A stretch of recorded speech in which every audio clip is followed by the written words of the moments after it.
sasa sikilizeni ya siku ya Bwana ya pili baada ya ile Pasaka. Aya inasema, mimi ndimi mchungaji mwema, kondoo wangu wasikia sauti yangu, nami nawajua, nao wanifuata, nami nawapa uzima wa milele. Tuombe.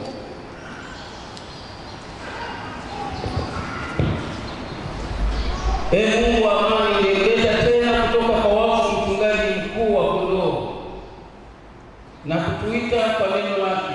Tunakusihi utupe Roho wako Mtakatifu, tuisikie sauti ya yule mchungaji mwema na kumfuata. Kwa yeye Yesu Kristo mwana wako na Bwana wetu. Amen.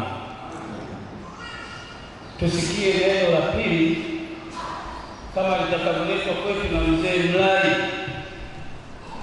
Mtume mlango wa 20 mstari wa 32 mpaka 35. Tutaanza kusoma.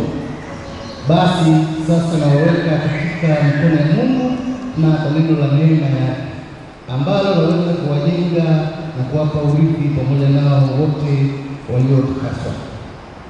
Sikutamani fedha wala dhahabu wala mavazi ya mtu. Ninyi wenyewe mnajua ya kuwa mikono yangu hii inatumika kwa mahitaji yangu na ya wale waliokuwa pamoja nami. Mstari wa 35. Katika matendo yote ninayowaonyesha kuwa kwa kushika kazi hivi inawapasa kuwasaidia wanyonge na kukumbuka maneno ya Bwana wetu Yesu Kristo, jinsi alivyosema mwenyewe, ni heri kutoa kuliko kupokea. Hili ndilo neno la Bwana. Basi neno hili ni taa na mwanga wa njia zetu popote pale tutakapopita katika maisha ya ulimwengu huu, hata tutakapoingia kule mbinguni na Yesu Kristo akiwa mchungaji mkuu. Tuimbe neno la Mungu takatifu.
Katika imani yetu ya Kikristo, tukiri imani ya mitume tukisema, na muamini Mungu Baba Mwenyezi, Muumba wa mbingu na nchi, na muamini Yesu Kristo mwana wake wa pekee, Bwana wetu, aliyechukuliwa mimba kwa uwezo wa Roho Mtakatifu, akazaliwa na Bikira Maria, akateswa na zamani za Pontio Pilato, akasulubiwa, akafa, akazikwa, akashuka kuzimu, siku ya tatu akafufuka kutoka kwa wafu, akapaa mbinguni, ameketi mkono wa kuume wa Mungu Baba Mwenyezi. Kutoka huko atakuja kuwahukumu walio hai na wafu. Na muamini Roho Mtakatifu, kanisa takatifu la Kikristo lililo moja, ushirika wa watakatifu, ondoleo la dhambi, kufufuka kwa mwili na uzima wa milele. Amen. Naomba sasa tukae.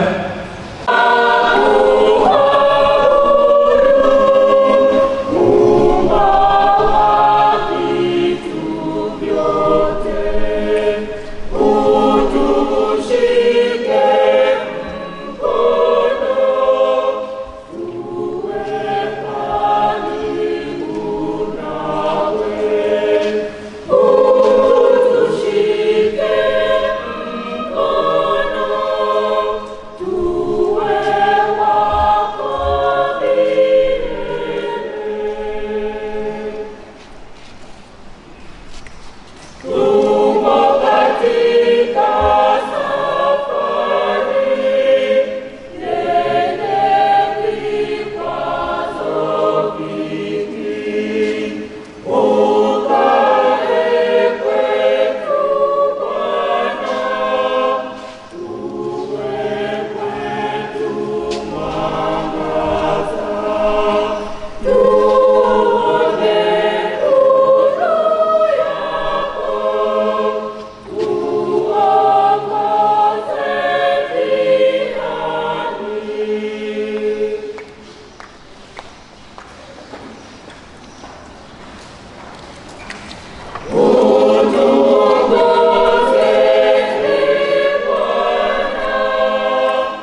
Nikawashangaza wengi kuona kwamba wa kwanza amekuwa wa mwisho.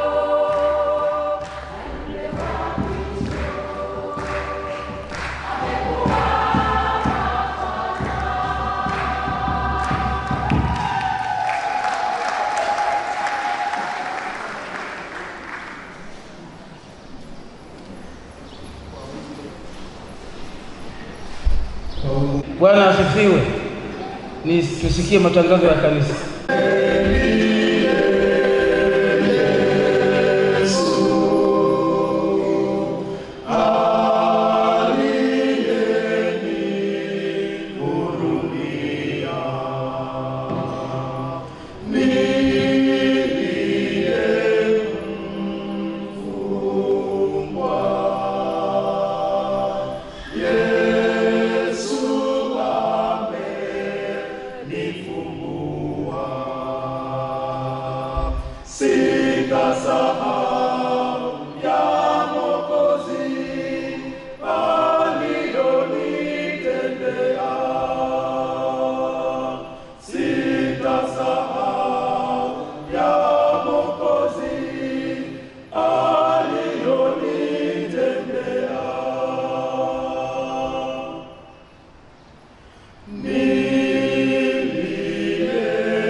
la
sema na wababa hao, sema na vijana, sema nasi, sema nasi, sema nasi.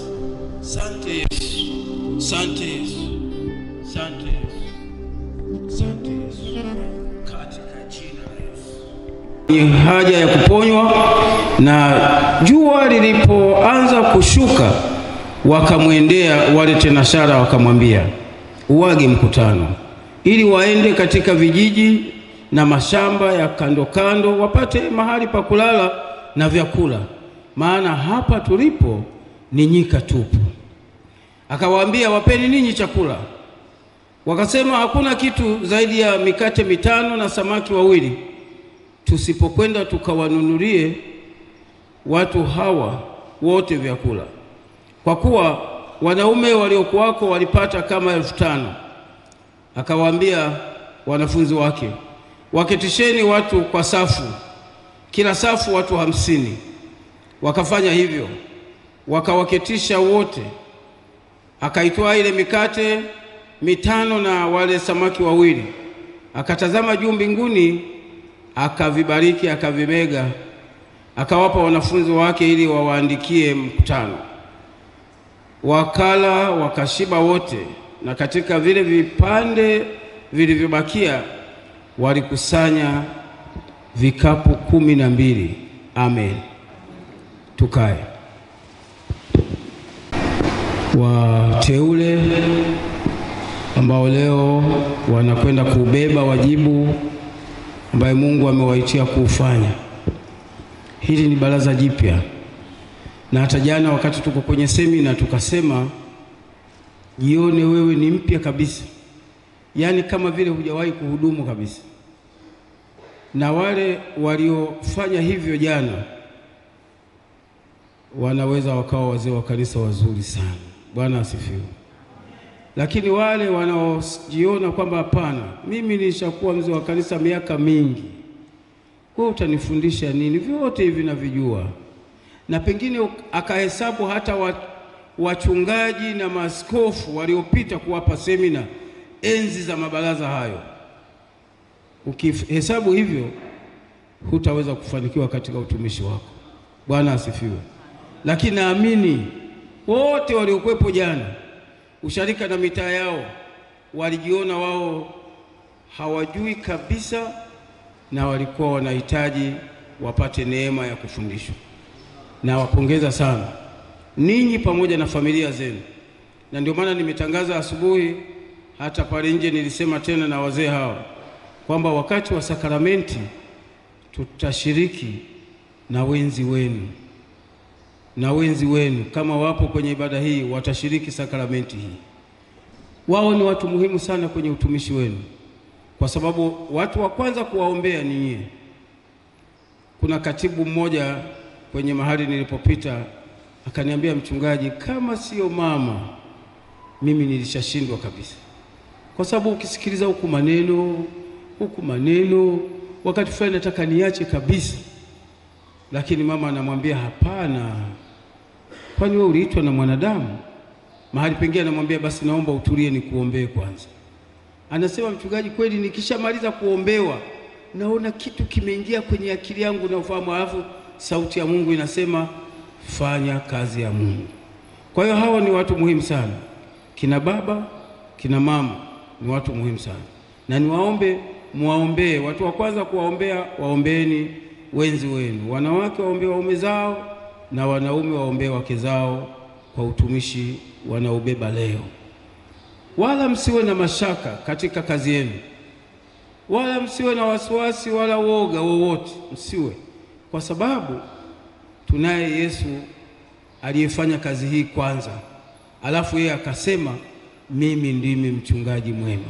Sasa kama yeye ni mchungaji mwema, sisi tuna shida gani? Kwa hiyo maana yake anataka kutuambia wakati wote tunapoona tumekwama, tumwambie wewe ndiye mchungaji mwema. Ndugu zangu, kuna siku moja niliwaambia kuna jambo tukalifanya alafu likaangukia tarehe sikujua kabisa na sikuangalia. Na leo niko kwenye madhabahu hii katikati ya wiki tulipokuwa Bible study, na mimi huwa na kawaida Jumatatu huwa nikimaliza mahubiri nafungua kalenda niangalie wiki ijayo. lakini hii wiki nilikuwa kama busy fulani. Sasa niko Bible study, nafungua kwenye simu, nimechukua ile kalenda ya KKT iko kwenye simu, kuangalia, naona kichwa kinasema Yesu ndiye mchungaji mwema. Yaani sasa sio hicho kinachonishangaza, na Mungu tunaye hapa, kwamba ratiba ya kuwabariki wazee wa kanisa siku kama ya leo, hicho ndicho ninachomshangaa Mungu. Bwana asifiwe. Sijui ni kwa nini, lakini nafikiri Mungu anakusudi ninyi mpokee wajibu siku yenye kichwa kinachosema Yesu ni mchungaji mwema. Sasa ndugu zangu, kichwa hiki kinataka kutuonyesha kwamba katika maisha ya mwanadamu kuna wachungaji wawili, na hata ukiitazama historia ya uumbaji unaona kuna wachungaji wawili, lakini huyu mchungaji wa pili ameingia katikati tu. Toka mwanzo Mungu alipoumba mbingu na nchi, mwenyewe amejitwalia na kuwa mchungaji mwenyewe. Mungu hakutaka mtu mwingine awachunge watu waliowaumba yeye, na ndio maana akasema na tumfanye mtu kwa sura yetu, kwa mfano wetu, kwa sura yetu, kwamba sisi tuna sura ya Mungu, tuna mfano wa Mungu. Maisha yetu yote ni lazima yaongozwe, yatawaliwe na Mungu mwenyewe. Sasa katika maisha haya ndio shetani akaingilia kati, akaingia mahali, akajifanya kuwa mchungaji. Lakini Mungu alivyo ajabu, bado ameendelea kutupenda. Bwana asifiwe. Ndio ile Injili ya Yohana mlango wa 3 mstari wa 16 anasema, kwa maana jinsi hii Mungu aliupenda ulimwengu. Kwa nini? Alipoona shetani ameingia, akamleta Yesu ili wote sasa wamwaminio wasipotee. Huo ndio upendo wa Mungu kwetu.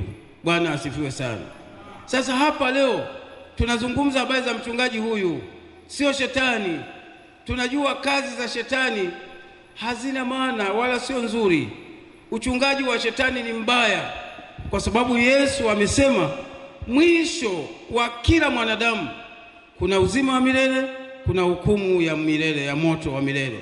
Hii hukumu ya moto wa milele, Bwana Yesu anasema wala Mungu hajawamwekea mwanadamu, bali alimwekea shetani na malaika zake. Kwa hiyo katika maisha tunayoishi sasa, sisi tuendelee kumtazama mchungaji mwema ambaye ndio Yesu Kristo. Kwa nini tunasema tumtazame mchungaji huyu, tumfuate mchungaji huyu? Kwanza, ana huruma, ametuhurumia, akafa msalabani ili tu wewe na mimi tupate uzima wa milele. Lakini mchungisha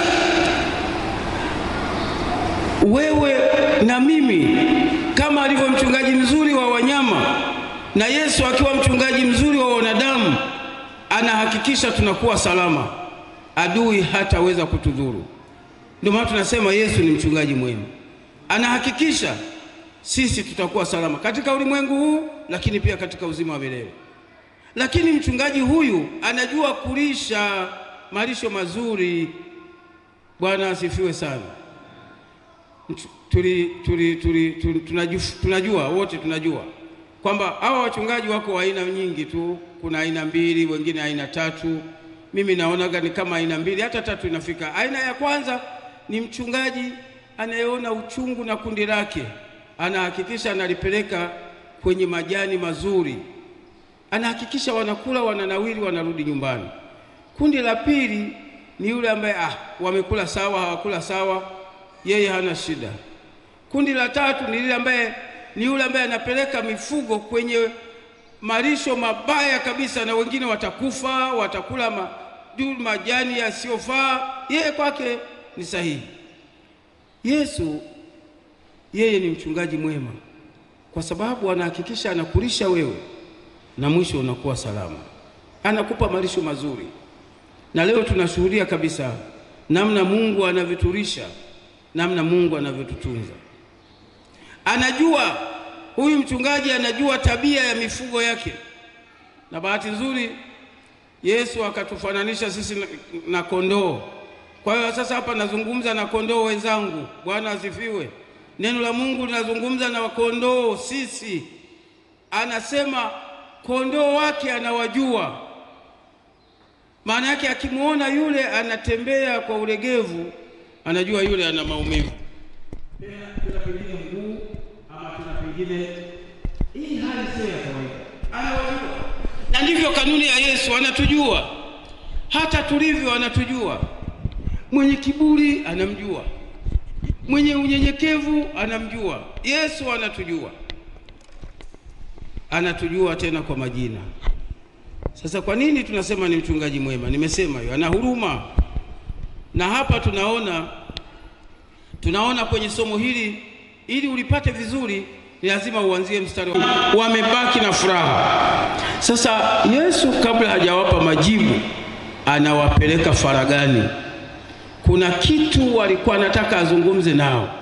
Sasa wakati amewapeleka nje kidogo, ni mbali kidogo, Bethsaida ni mahali sio pale, ni mbali kidogo. Sasa akiwa kule watu walishasikia kwamba Yesu yuko Bethsaida. Watu wakaenda bila hata kuambiwa, wakaenda.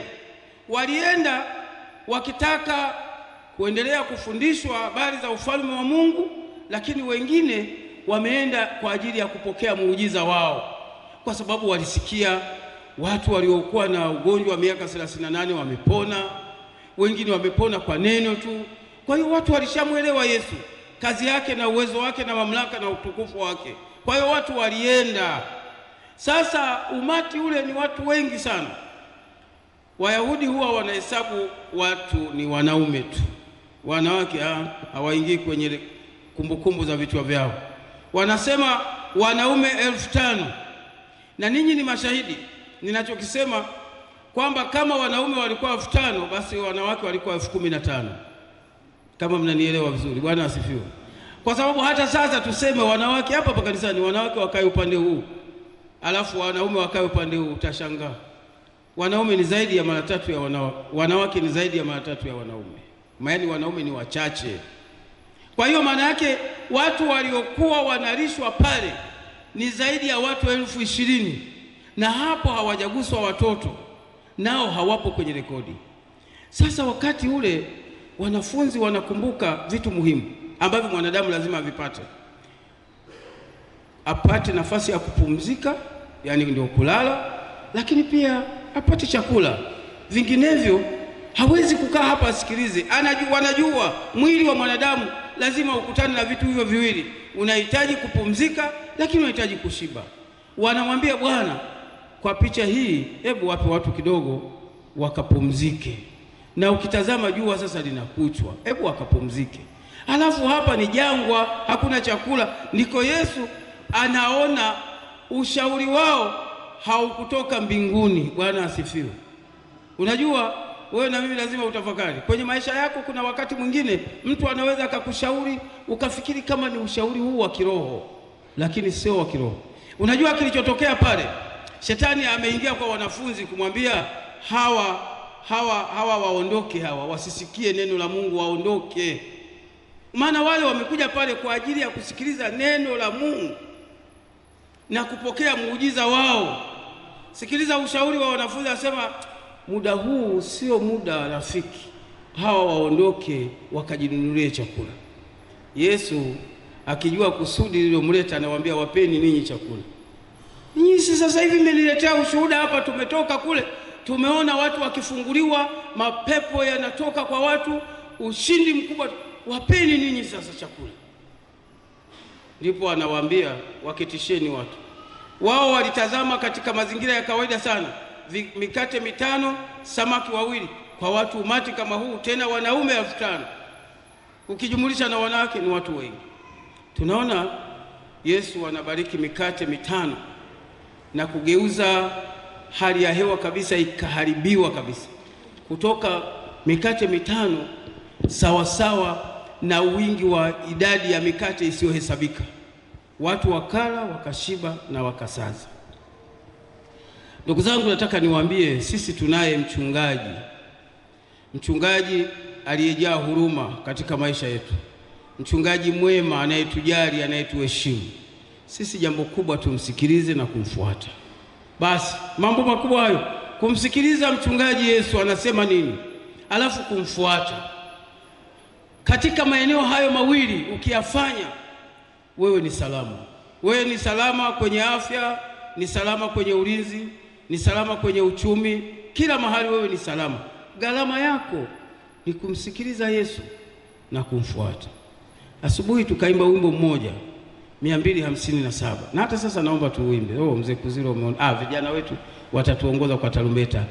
Kuna wimbo unasema Mungu ana mizungu mingi kuponya wanao. Nataka hilo fungu, si la mwisho. Nafikiri la mwisho. La 4. Fungu la 4. Naomba tuimbe ili ujue ninachokisema hapa. Ukielewe kwa vitendo. Unajua tuna Mungu mwenye mizungu mingi. Haijalishi wewe ni maskini, atakutoa tu. Haijalishi wewe ukoje, yeye atakufanya tu muujiza wake. Ana mizungu mingi. Ana mizungu mingi kuponya wanawe. Anawapa riziki hata siku za njaa. Wenye chakula hawaone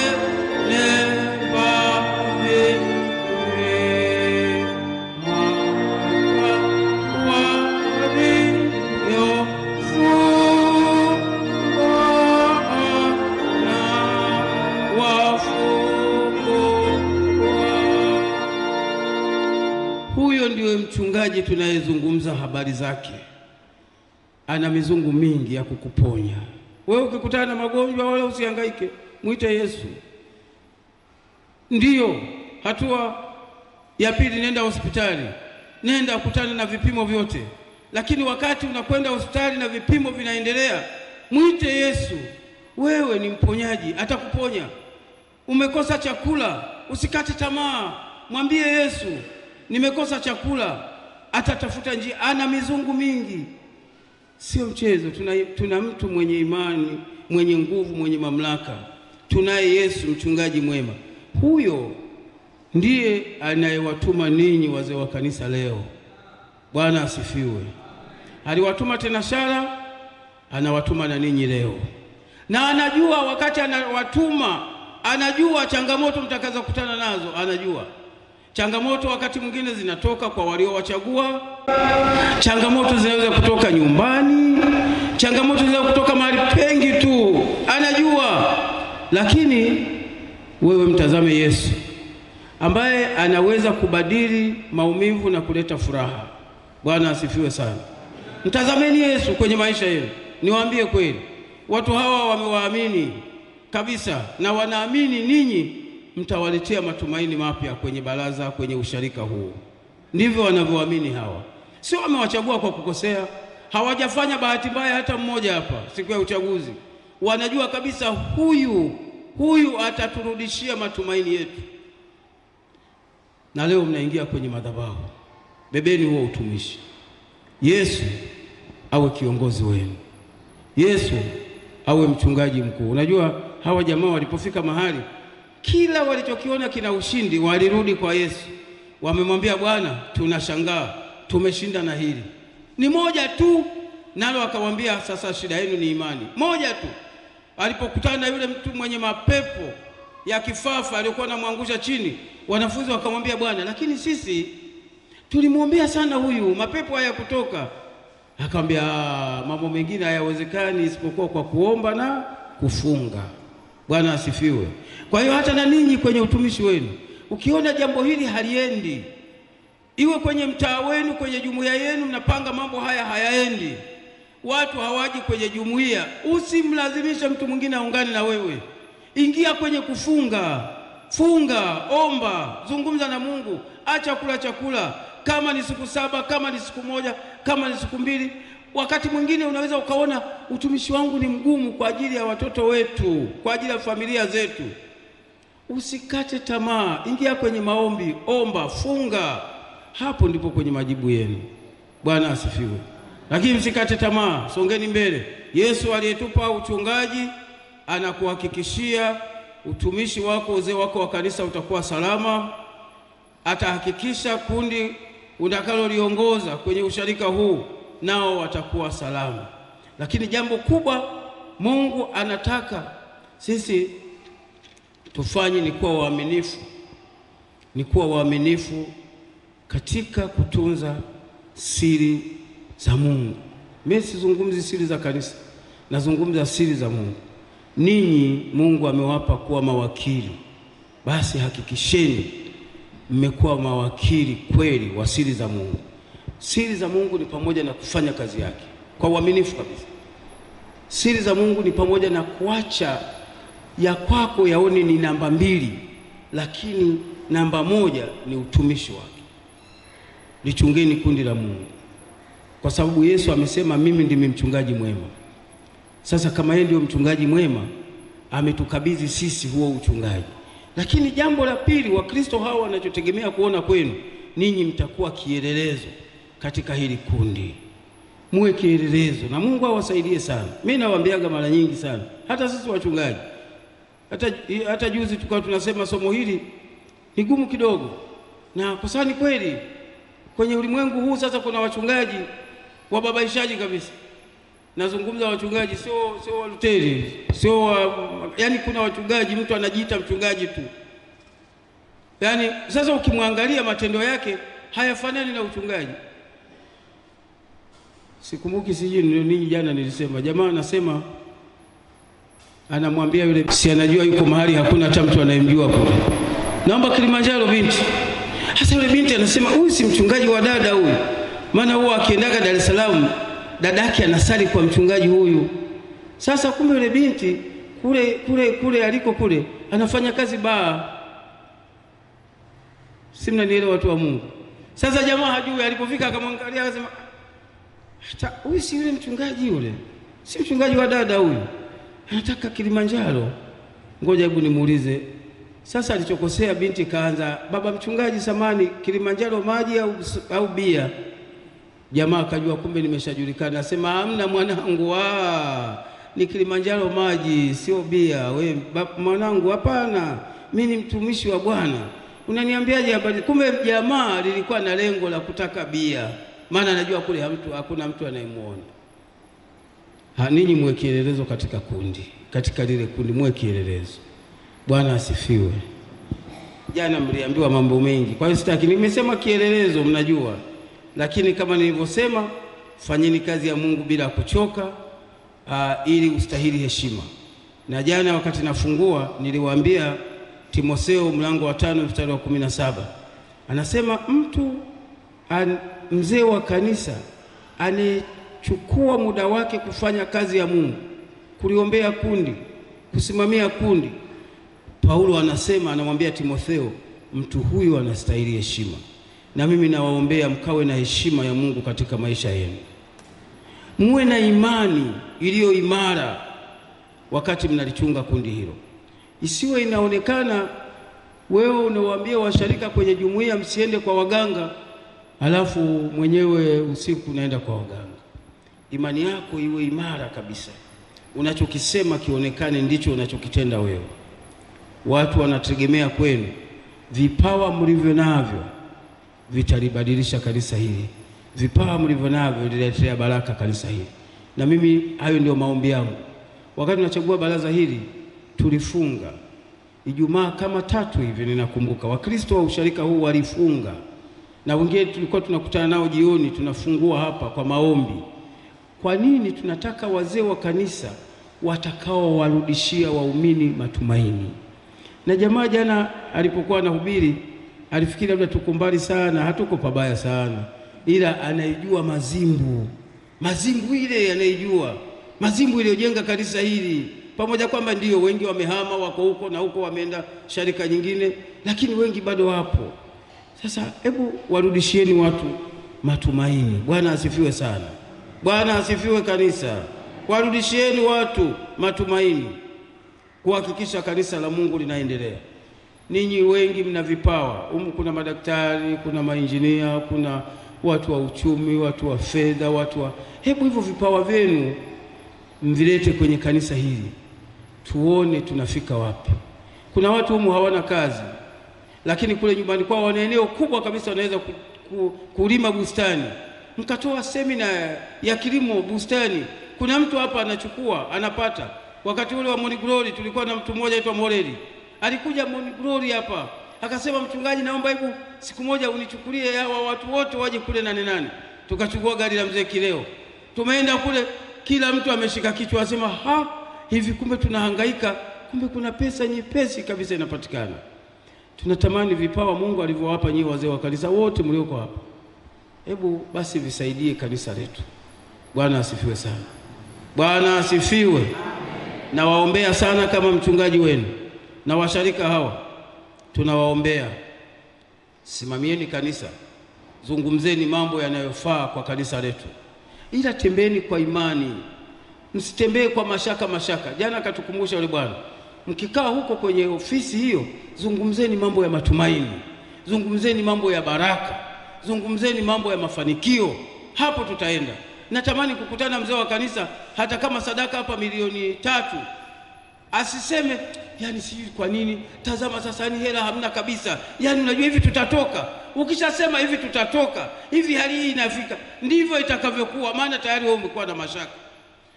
Wazee wangu baraza lililopita walicheka siku moja, nikamwambia tunaenda kwa imani tu. Wakasema, mchungaji, imani sawa, lakini mzee Ligati unakumbuka wajumbe wakasema, imani sawa, lakini mchungaji, na tunaona hali hii sio nzuri. Nikamwambia wala msijali, Bwana atafanya. Unajua mwaka ule tuliingia na zilio karibu milioni 20 na ngapi. Tumeenda kwa imani. Tunataka wazee wa kanisa wanaowarudishia watu imani, lakini hatutaki mzee wa kanisa anayesimama hapa yeye kila siku ni wasiwasi, mashaka. Bwana asifiwe. Tusongeni mbele. Makundi haya yanategemea uwepo wenu. Mtafuteni Yesu aendelee kutusaidia, kutuchunga vizuri, ili na sisi tukawe wachungaji wazuri. Bwana asifiwe. Neno lako tulio tupe na Roho wako, hayatakuwa ya bure, ya maneno yako. Mungu aliyetufanya kuwa wachungaji,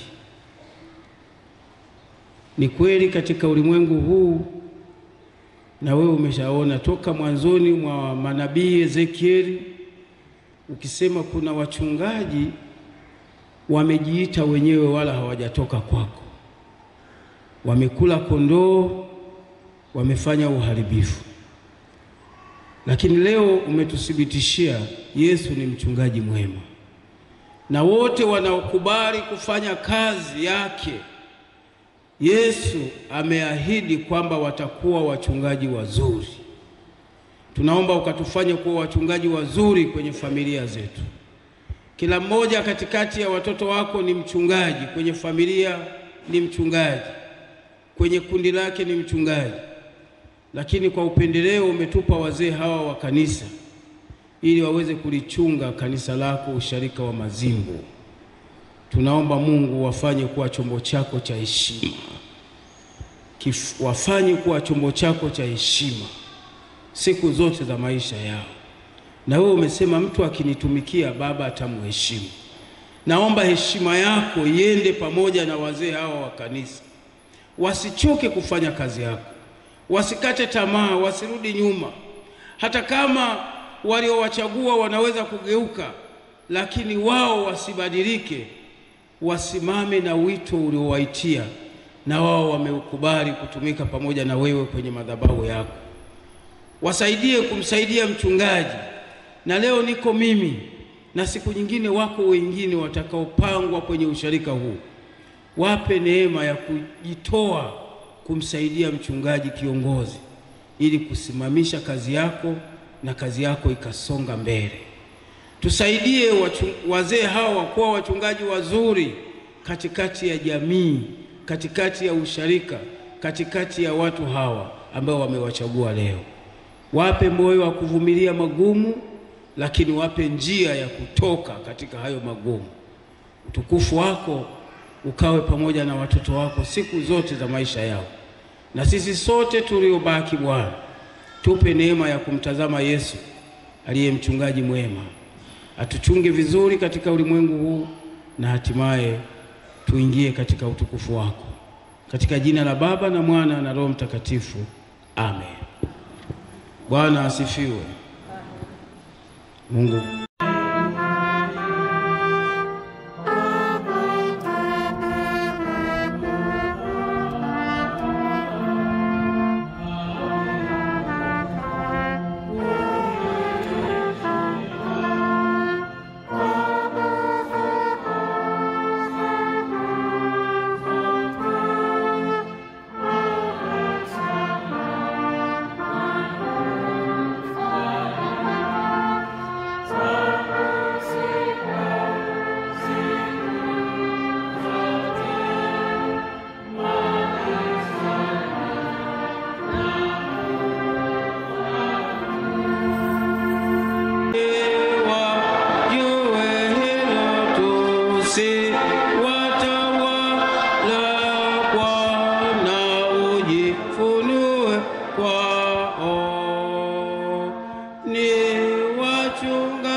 Basi nitakutuma sasa kwa Farao.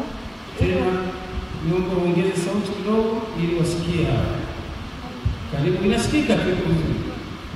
Haya basi nitakutuma sasa kwa Farao ili upate kuwatoa watu wangu hao wana wa Israeli katika Misri. Lakini sasa Bwana aliyekuhuku Yakobo, yeye aliyekuumba Israeli, asema hivi: usiogope, maana nimekukomboa, nimekulinda kwa jina lako, wewe kuwa. Jitunzeni nafsi zenu na lile kundi lote nalo ambalo Roho Mtakatifu amewekea ninyi kuwa waangalizi ndani yake, mpate kulilisha kanisa la Mungu alilonunua kwa damu yake mwenyewe.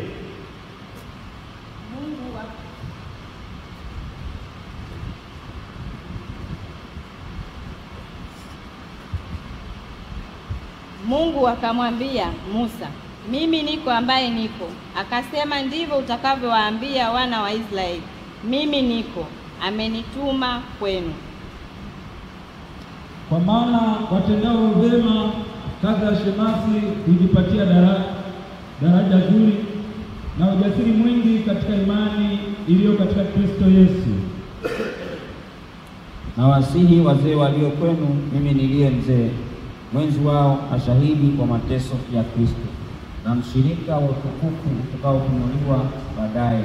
Mchungeni kundi la Mungu lililo kwenu na kusimamia, si kwa kulazimishwa, bali kwa hiari, kama Mungu atakavyo, si kwa kutaka fedha ya aibu, bali kwa moyo, wala si kama wajifanyao mabwana juu ya mitaa yao, bali kwa kujifanya vielelezo kwa lile kundi. Na mchungaji mkuu atakapodhihirishwa, mtaipokea taji ya utukufu ile isiyokauka. Heri mtu yule ambaye Bwana hamhesabii dhambi. Kisha mmoja wa maselafi wale akaluka akanikaribia, naye alikuwa na kaa la moto mkononi mwake, ambalo alikuwa amelitwaa kwa makoleo toka juu ya madhabahu. Akanigusa kinywa changu kwa kaa hilo, akaniambia, tazama, hili limekugusa ni roho yako, na uovu wako utaondolewa na dhambi yako imefunikwa. Kisha nikasikia sauti ya Bwana akisema, mtume nani? Naye ni nani atakayenena kwa ajili yetu? Ndipo niliposema, mimi hapa. Mchungaji wamechaguliwa na wajumbe wa mkutano mkuu huo. Ninawaleta mbele yako ili waweke wakfu kwa huduma ya uzee wa kanisa katika ushirika wetu wa Mazimu KKKT Dayosisi ya Morogoro. Asante kwa mchungaji.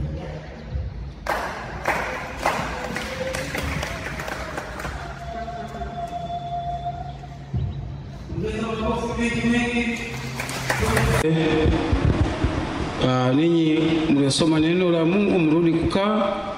Nikuombe kalani usome sehemu ya katiba. Usome sehemu ya katiba ya KKKT Dayosisi ya Morogoro.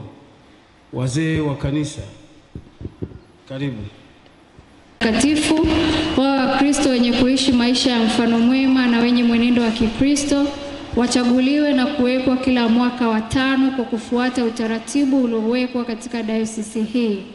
Wajibu: kushika wajibu wa usharika, kuwaonya wakosaji, kuhimiza Wakristo juu ya wajibu walionao katika usharika, jimbo, dayosisi na kanisa kwa ujumla, kutafuta wasio Wakristo, kuwaendea wenye shida za kimwili na kiroho, kumsaidia mchungaji kuwapima na kuwateua wanaofikiriwa kufanya kazi katika usharika, kumsaidia mchungaji kuwapima wanafunzi wa ubatizo na kipaimara waliomaliza mafundisho yao, kumsaidia mchungaji kupima na kupendekeza majina ya Wakristo wanaomba kozi ya kusomea uchungaji, uinjilisti na uhudumu sharikani kwa halmashauri ya wachungaji, kukagua, kukuza na kutunza rasilimali na mali zote zilizopo usharikani kama vile majengo, mashamba na viwanja, kuchagua wawakilishi wawili kutoka miongoni mwao kuwa wajumbe wa mkutano mkuu wa dayosisi, kuchagua wawakilishi wawili kutoka miongoni mwao kuwa wajumbe wa mkutano mkuu wa jimbo,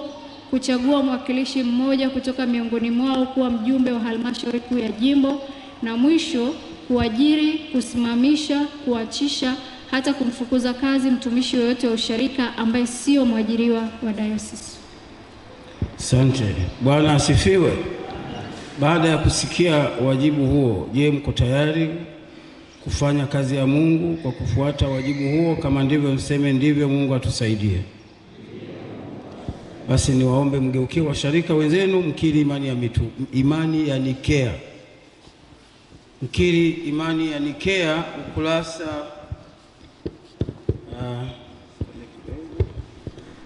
kwa wale wenye vitabu toleo hili jipya, hivi vitabu vidogo, ukurasa wa 257. Na wale wenye vitabu vikubwa tafuta liturujia ya Jumapili, lakini ukurasa wa 257. Pengine inawezekana wamewekewa kwenye skrini, sio? Haya, basi niwaombe tu mgeukie mtazame kwenye skrini. Haina shida, washarika watasikia sauti zenu. Lakini kwa vyovyote, kwa sababu vitabu mnavyo, naomba tuendelee. Tuseme imani ya Nikea tukisema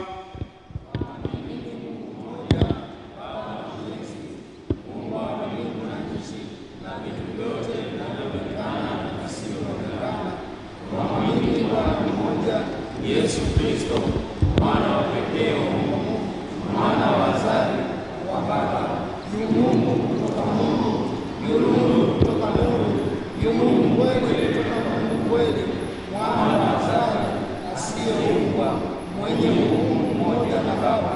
Kwa yeye huyu vitu vyote viliumbwa, aliyeshuka kutoka mbinguni kwa ajili yetu wanadamu na kwa wokovu wetu, akatoa mwili kwa uweza wa Roho Mtakatifu katika Bikira Mariamu, akawa mwanadamu, akasulubiwa kwa ajili yetu zamani za Poncio Pilato, aliteswa, akafa, akazikwa, siku ya tatu akafufuka kama yanenavyo maandiko matakatifu, akapaa mbinguni, ameketi mkono wa kuume wa Baba, naye atakuja tena kupokea wajibu wa uzee wa kanisa kwa msaada wa Mungu. Kama ndivyo mseme ndio. Mungu atusaidie. Washarika, naomba msimame. Na niwaombe tena washarika, wazee wa kanisa, mgeukie washarika tena, ili washarika hawa waseme maneno haya, na mimi nawauliza ninyi washarika, hawa wazee mliwachagua ninyi kuwa viongozi wenu, mpo tayari kuwatii, kushirikiana nao, lakini pia kuwaheshimu katika wajibu huu? Kama ndivyo, mseme ndivyo tutakavyofanya kwa msaada wa Mungu. Wapendwa wangu, Mungu awajalie uwezo na upendo katika kutimiza wajibu wenu. Basi sasa washarika mkae, ninyi mgeukie madhabahuni.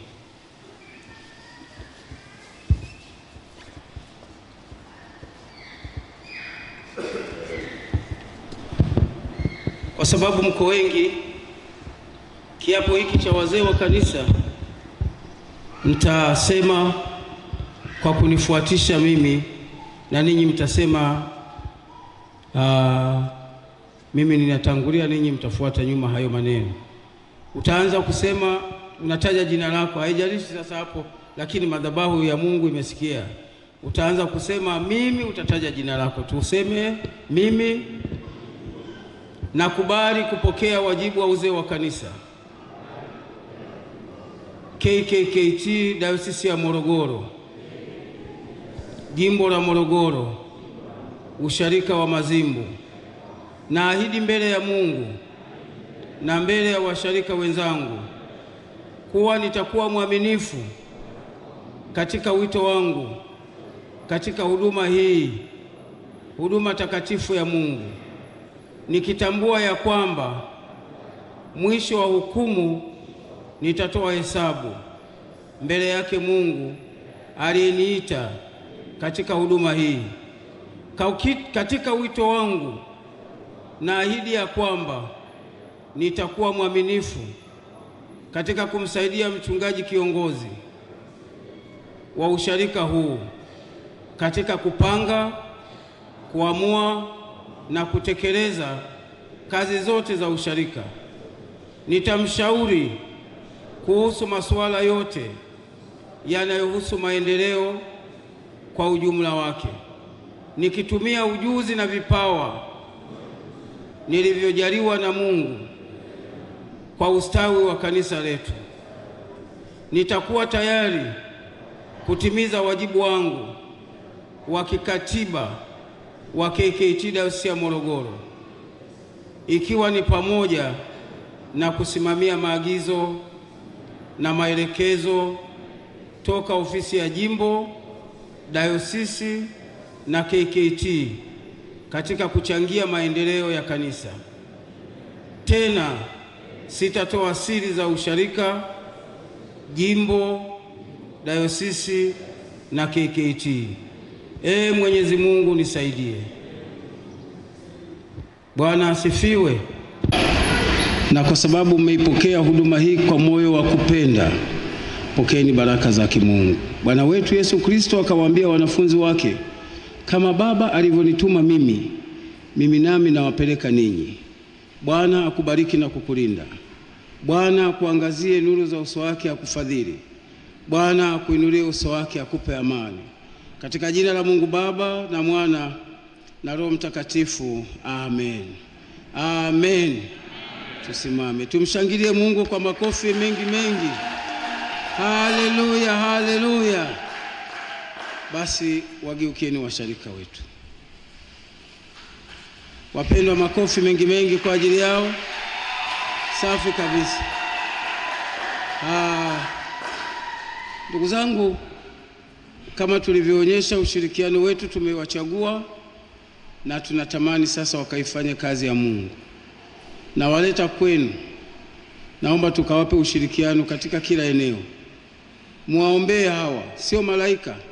Unajua washarika wengi wanajua ukifanya kazi ya Mungu wewe tayari kama unaenda mbinguni tayari. Wote bado tuko kazini, tukaze mwendo. Muwaombee, wawe watu wazuri. Msiwaseme vibaya hawa wazee. Bwana asifiwe. Kama mnavyojua, ukimsema vibaya mchungaji umetafuta mambo magumu wewe na kizazi chako. Na hawa hivyo hivyo. msiwaseme vibaya, ni makuhani. Na ndio maana nimewaomba waje wasaini wito wao, kiapo chao cha kumtumikia Mungu kwenye madhabahu. Na wamefanya hivyo kwenye madhabahu ya Mungu, kwamba wataleta sadaka madhabahuni, lakini watatumika kuhakikisha madhabahu hii ya Mungu italeta majibu ya watu. Bwana asifiwe sana. Mwape ushirikiano. Basi niwaombe mwende, lakini kamati ya utendaji wabaki. Wajumbe wa kamati ya utendaji wabaki, ninyi mlobaki mkakae. Wakati kama kuna wenye mataji wachache, wengi haya wenye mataji wavalishe, wasio na mataji basi naomba mrudi kukaa. Kamati ya utendaji tu, kamati ya utendaji ndio ibaki.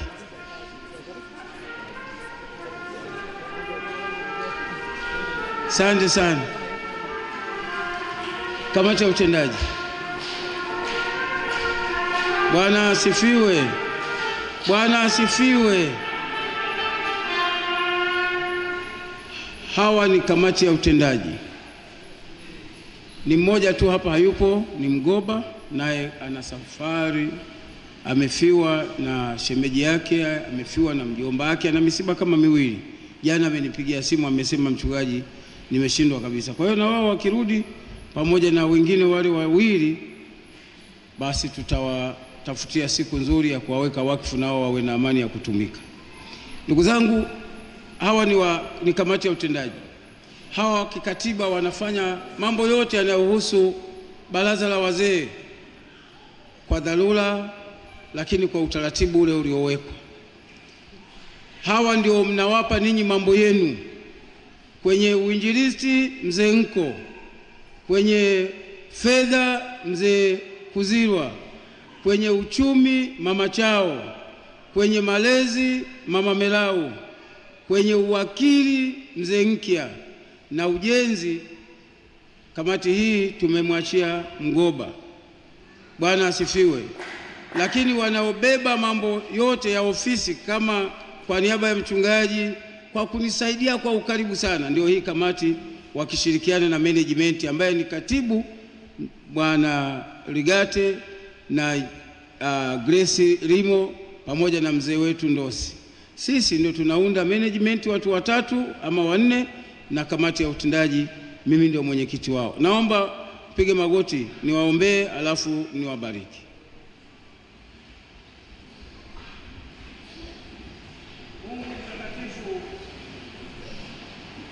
Mungu wetu uliye hai, tunakushukuru kwa ajili ya kundi hili dogo. Ninalileta kwako kwa sababu hao watafanya kazi nyingi kwa mwaka mzima. Kuna wakati wawe tayari kwa namna wenyewe walivyoitwa, iwe kwa wakati mzuri, iwe kwa wakati mbaya, lakini wawe tayari kuifanya kazi yako. Na watoto wako wamekubali kuifanya kazi yako kwa wakati wote, uwe wakati mzuri, uwe wakati mbaya, uwe wakati wa mateso, uwe wakati wa furaha, iwe usiku, iwe mchana. Watafanya kazi yako kwa niaba ya baraza la wazee na usharika huu. Tunaomba ukawape hekima katika kufanya maamuzi ya kanisa lako, ili baraza lako la wazee lione fahari kwa kazi na utendaji watakaofanya watoto wako. Usiwapungukie wala usiwaache. Wao pamoja nami ukatupe hekima ya kufanya mambo mengi kwa ajili ya maslahi ya kanisa hili. Utukufu wako uwe pamoja na watoto wako, katika jina la Yesu, amen.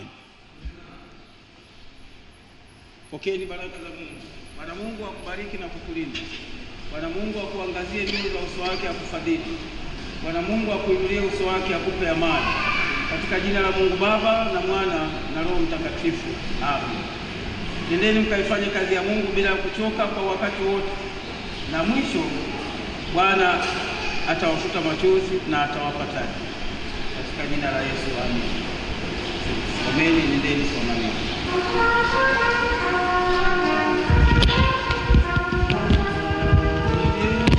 Amen. Hallelujah. Amen.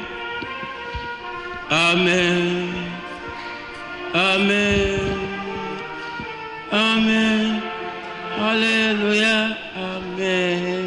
186, 187 fungu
Ni wazee wa kanisa. Wazee wa kanisa walikuwa na saini viapo vyao pamoja na ratiba ya wazee wa kanisa ya mwaka mzima na taarifa mbalimbali za wazee wa kanisa. Katika ushirika huo mazimbu wanaingia mmoja mmoja kwenye madhabahu na wanakabidhiwa faili hilo na mchungaji akiwemo katibu wa ushirika na parishweka. Huu ni ushirika mazimbu na leo ni siku ya kuwaingiza kazini wazee wa kanisa wapya wa ushirika huo.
Baba yetu wa mbinguni, wewe ambaye uliyetupa familia, alafu umetuahidi ukisema watoto wenu watafundishwa na Bwana. Mungu, tunakushukuru kwa ajili ya watoto wetu ambao wapo kidato cha 6.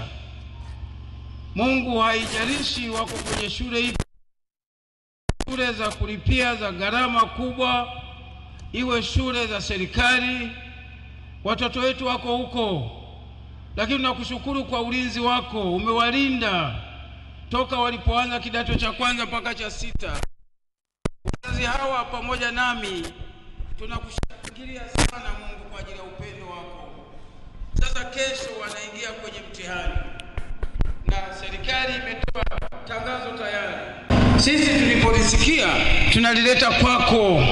Tangazo hilo tunalileta kwako. Tangazo tunalileta kwako kwa ajili ya watoto wetu. Mungu, ukasimame pamoja na watoto wetu. Ninawaleta mikononi mwako Mungu. Wewe ukasimame pamoja nao. Ukafungue fahamu zao, wakafanye vizuri kwenye mitihani hii. Tunatamani kuona watoto wetu wanakuwa kichwa. Wewe umesema watoto wetu hawawezi kuwa mikia. Umesema watoto wetu watakuwa kichwa. Tena kwenye ile Isaya 54 ambayo tumeisikia muda si mrefu, ukisema hakuna silaha itakayoinuka juu yenu na kizazi chenu. Tena umesema huo ni urithi umetupa Mungu. Tunawaleta watoto wako kwenye madhabahu yako ya mbinguni. Ukawafanye watoto wetu kufanikiwa, kufaulu, tena kwa viwango vya juu.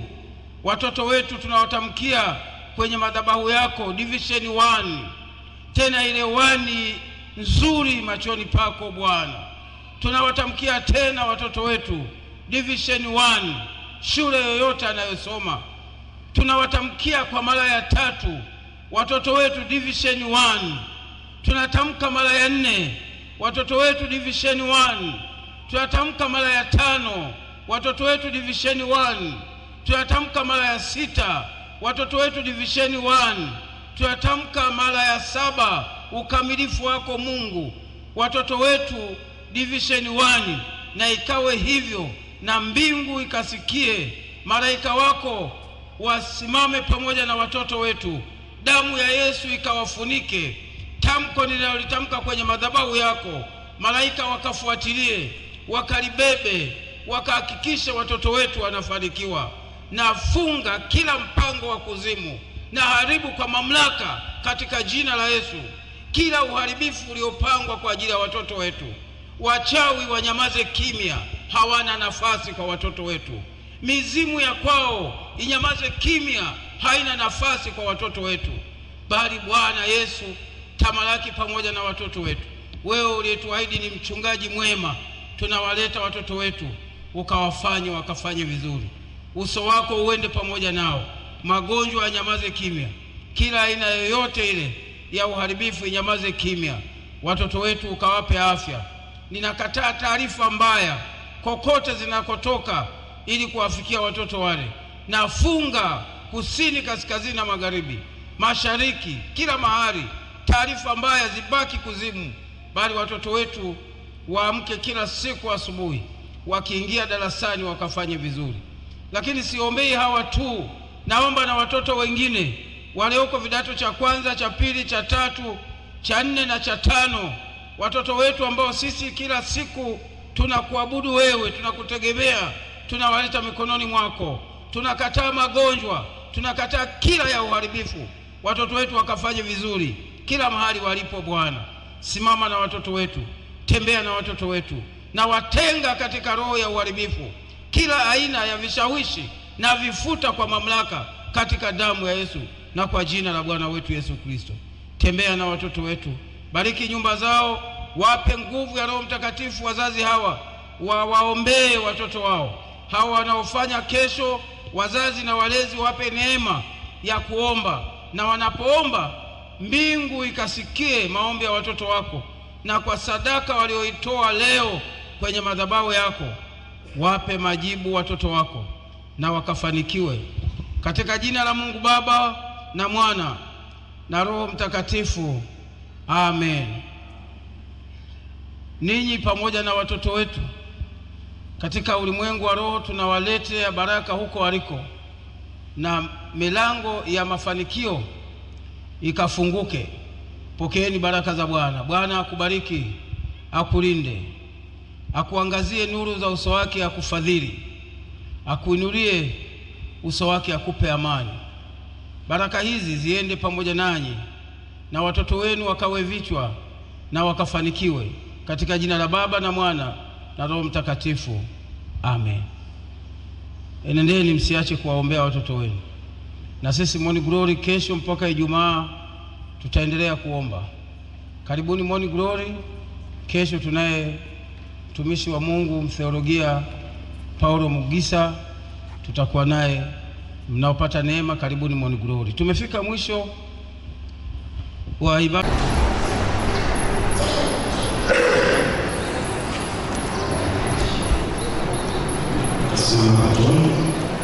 Tukipatiwa na Heri Kimauki, simame hapa kusifanya madhabahu.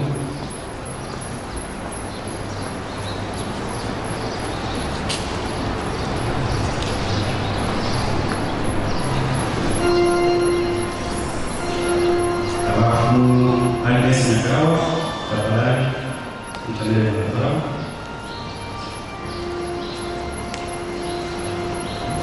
Anapatiwa na Doro Nayono.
Kwenye uwakili mzee mpya na ujenzi, kamati hii tumemwachia Mgoba.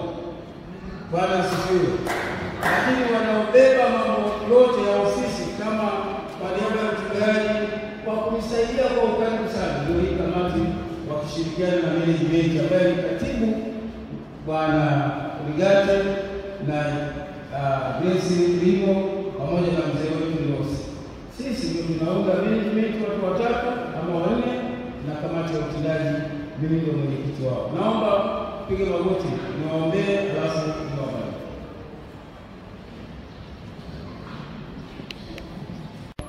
Katika jina la Yesu. Amen. Okay, baraka za Mungu. Bwana Mungu akubariki na kukulinda. Bwana Mungu akuangazie nuru za uso wake akufadhili. Bwana Mungu akuinulie uso wake akupe amani.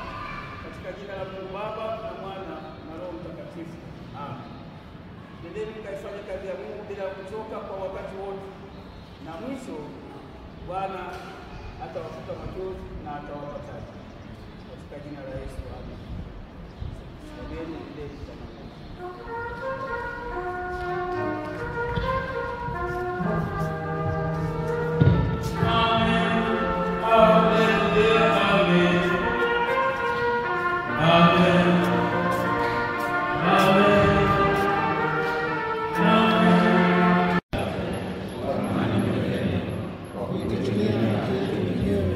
Ila kwa neema zako kuu na za ajabu, sisi hatustahili hata kuokota makombo chini ya meza yako, bali wewe ni Bwana, yeye yule asiyebadilika.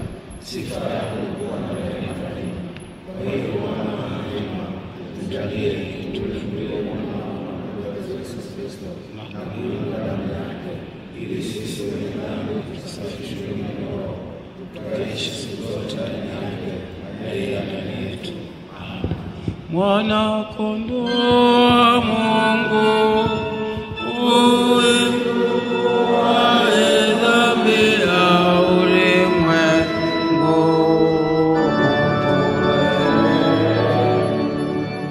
Mwana kondoo wa Mungu uondoaye dhambi ya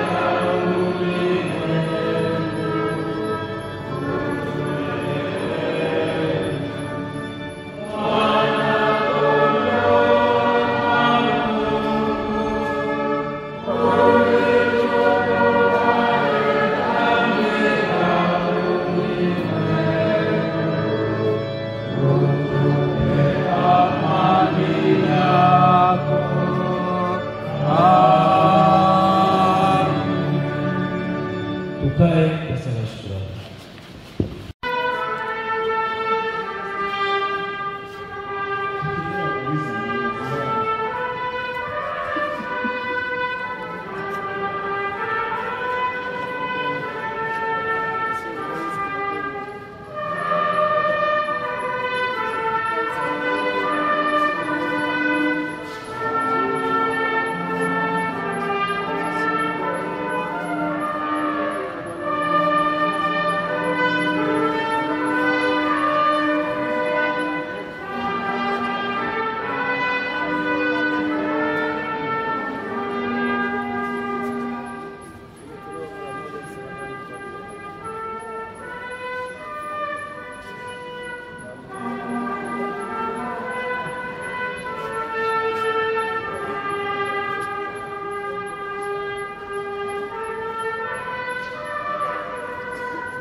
Wamechaguliwa na wajumbe wa mkutano mkuu, ninawaleta mbele yako ili waweke wakfu wa huduma ya uzee wa kanisa katika ushirika wetu wa Mazimu KKKT Dayosisi ya Morogoro. Asante kwa mchungaji.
Utupe leo riziki yetu, tusamehe makosa yetu kama sisi tunavyosamehe tukosea. Usitutie majaribuni, lakini utuokoe na dhambi. Kwa kuwa ufalme ni wako na nguvu na utukufu hata milele. Amen. Wapendwa washarika, mkate huu tumegao ni ushirika na mwili wa Kristo.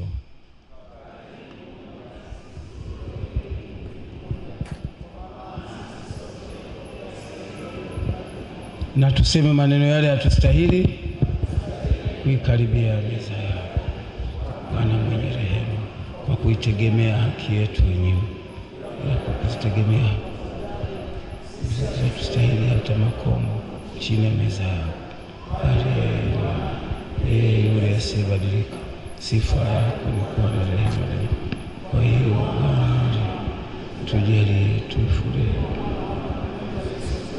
na kuinuka, ili sisi wenye dhambi tusafishwe mwili na roho, tukaishi siku zote ndani yake na yeye ndani yetu. Mwana kondoo wa Mungu, uwae dhambi ya ulimwengu, uturehemu. Mwana kondoo wa Mungu, uwae dhambi ya ulimwengu, uturehemu. Mwana kondoo wa Mungu,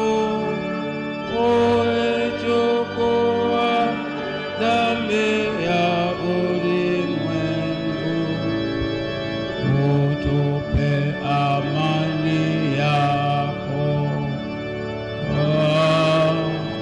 Amen.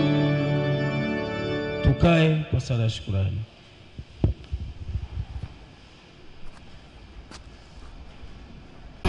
Likuamini wewe, wapendane wao kwa wao, walipende kanisa lao na wawapende watu wanaowatumikia kwa ukunjufu wa moyo.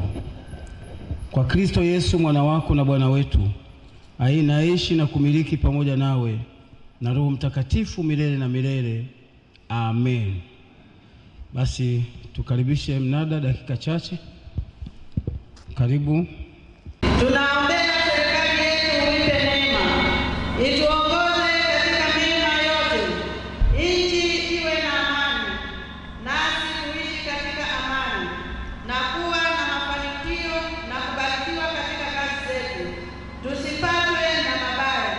Tunawaombea wote wenye shida mbalimbali, ugonjwa na tabu. Utujalie tufurahie utukufu wa ufalme wako mbinguni pamoja na wote waliofariki katika Bwana. Utujalie hayo Baba, kwa ajili yake Yesu Kristo, mpatanishi na mwombezi wetu. Amen. Baba yetu uliye mbinguni, jina lako litukuzwe, ufalme wako uje, mapenzi yako yatimizwe hapa duniani kama huko mbinguni.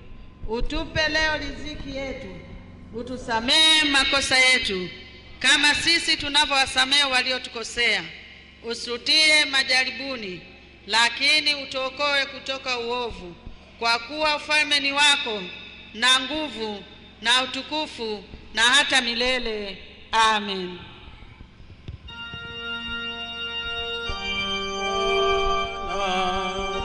Akae nanyi.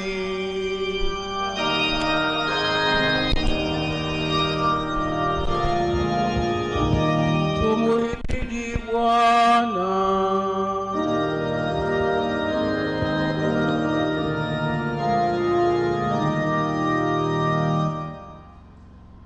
Basi sasa pokeeni baraka za Mungu, ninyi nyote mnaoishi na kumtegemea. Bwana akubariki na kukulinda. Bwana akuangazie nuru za uso wake akufadhili. Bwana akuinulie uso wake akupe amani.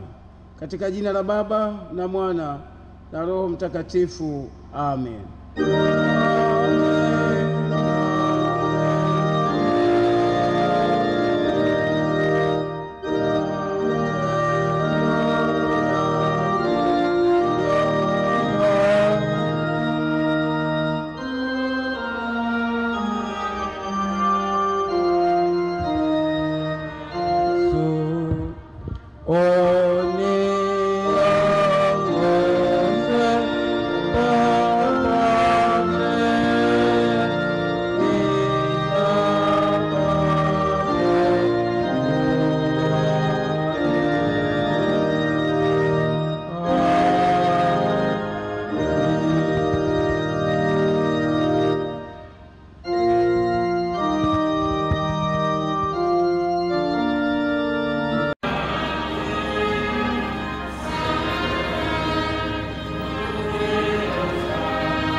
anasema mimi ni mchungaji mwema, walio wangu na wajua. Mungu ametuita kumtumikia katika shamba lake. Sasa wabariki kuingia kwenu, awabariki kutoka kwenu. Tuenende kwa Bwana na tukamtumikie Mungu kwa furaha. Kutoka Jumapili na katika Jumapili. Amen.